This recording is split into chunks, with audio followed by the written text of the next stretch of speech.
Assalamualaikum warahmatullahi wabarakatuh. Bagaimana kabarnya guys? Kembali lagi kita di channel Petani Desa, channel penuh inspirasi dan ilmu pengetahuan. Pada kesempatan kali ini kita akan membahas bagaimana tanaman kalian semuanya itu terkena penyakit. Oke ya. Dan nanti kita akan juga membahas cara pencegahan dan pengobatannya. Oke, mau tahu? Jangan lupa like, komen, dan subscribe. Langsung aja ya teman-teman ya. Ya, penyakit itu datangnya dari mana ya? Dari mana-mana. Dari tanah terutama ya. Di tanah itu banyak mikrobanya teman-teman. Banyak bakteri yang baik. Banyak juga bakteri yang buruk. Ya, mikroba yang kecil-kecil itu terdiri dari beberapa mikroba ya. Ada jamur, ada patogen, ada bakteri. Jamur yang baik ya ada jamur trichoderma, Cryptosporidium, mycorrhiza dan lain sebagainya. Mikroba yang baik juga ada ya, mikroba yang terkandung di E4 dan lain sebagainya itu yang baik-baik. Yang buruk-buruk juga ada jamur-jamur yang nanti akan menginfeksi tanaman kalian semuanya, seperti nanti akan terkena tanaman semuanya akan terkena penyakit baik itu busuk daun ya, bercak daun, busuk batang, layu dan lain sebagainya. Nah, gimana caranya patogen-patogen itu bisa masuk ke dalam jaringan tanaman semuanya ya? Itu yang pertama, tanaman kalian semuanya itu stres ya. Tanaman yang stres ya, itu tanaman yang mudah terkena penyakit ya. Stres kenapa ya? Karena perilaku teman-teman semuanya ya. Kalau dari pindah tanam ya, yang tadinya dari polybag ditanam di lahan, nah itu mungkin teman-teman kurang halus ya. Jadi banyak akar-akar yang terpotong, nah ditanam di situ itu bisa jadi stres ya. Nah, lingkungan juga di penyemaian dan lingkungan yang ada di lahan itu berbeda. Nah, itu bisa stres ya. Caranya gimana biar tidak stres? Ya, perlakukan tanaman seperti diri kita sendiri ya. Kemudian tanaman itu mungkin bisa ditaruh di lahan dulu sebelum ditanam beberapa hari biar menyesuaikan udara dan suhunya teman-teman. Biar nanti jika ditanam siap dan tidak stres. Oke teman-teman.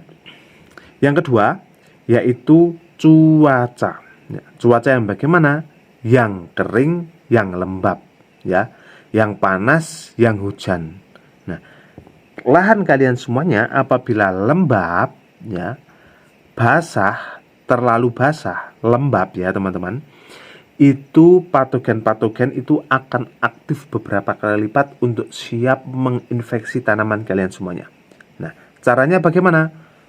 Panas kita sirami, hujan itu kita perbaiki sistem drainase teman-teman semuanya ya. Misal kita menanam di musim kemarau ya, nanti di musim hujan itu diselokan-selokan tanaman semua, diselokan-selokan lahan kalian semuanya itu sudah tumbuh gulma-gulma. Nah itu dicangkok lagi, dibenarkan lagi biar air itu bisa turun, bisa mengalir bersih ya, kelembapannya terjaga.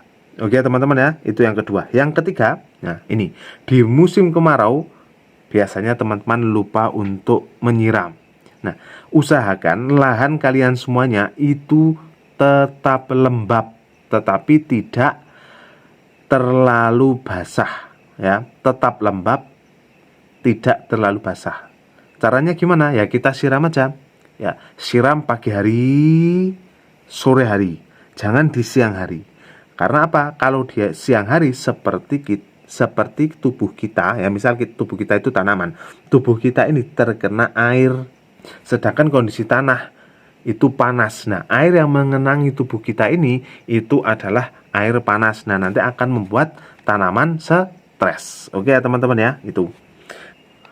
Yang keempat teman-teman, imun tanaman teman-teman semuanya lemah ya. Ibarat kita tubuh manusia ya, baik itu mau hujan, mau badai, ya, mau kondisi apapun, kalau imun kita kuat, ya, imun kita kuat itu kita tidak akan mudah terkena penyakit.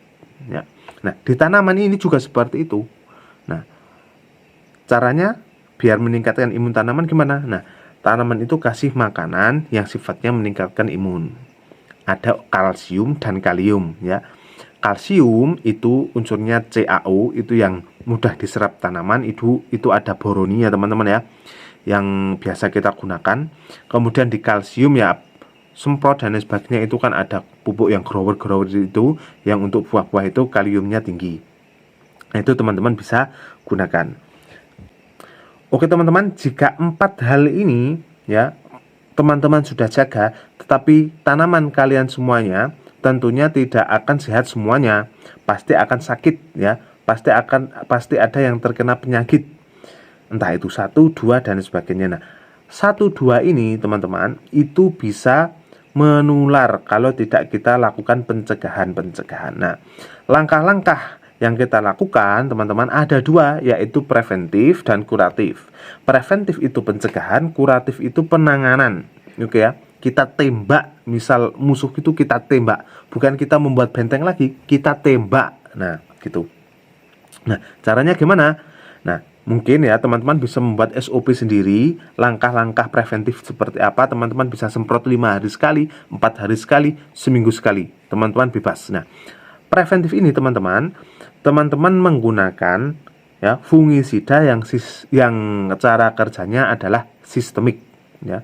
Sistemik yang ada tulisannya teman-teman di bungkusnya itu ada cara kerja sistemik preventif, itu ada di situ.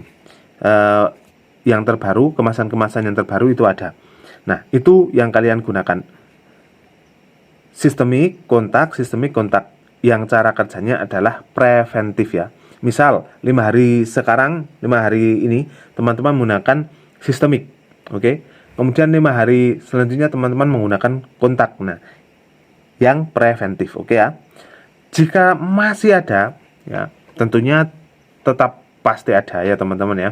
Teman-teman menggunakan fungisida yang kuratif ya, yang sifatnya penyembuhan, yang sifatnya menembak musuh langsung. Itu fungisidanya apa? Ya yang sistemik, yang ada tulisannya preventif dan kuratif. Itu biasanya yang kita gunakan yang berbahan aktif azizistrobin dan devetoconazole. Nah, itu yang kita gunakan untuk kuratif ya.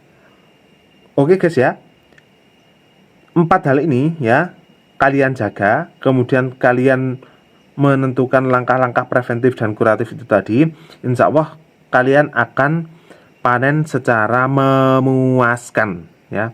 Panen secara memuaskan. Tanaman dihindarkan dari stres, air tercukupi, terus genangan-genangan air dihilangkan, kemudian saluran-saluran pembuangan itu dibenahi, kemudian imun ditingkatkan, kemudian langkah-langkah pencegahan ditempuh.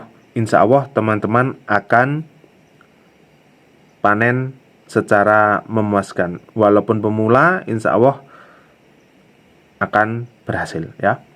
Oke teman-teman ya, nanti kita akan coba buat SOP ya, langkah-langkah SOP ya, menanam cabai dari awal sampai akhir. Sepertinya di video kemarin juga sudah ada, teman-teman bisa scroll atau di playlist itu juga ada.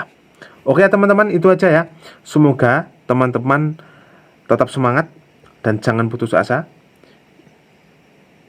Kurangi sambat, tetap semangat. Kita akhiri. Assalamualaikum warahmatullahi wabarakatuh.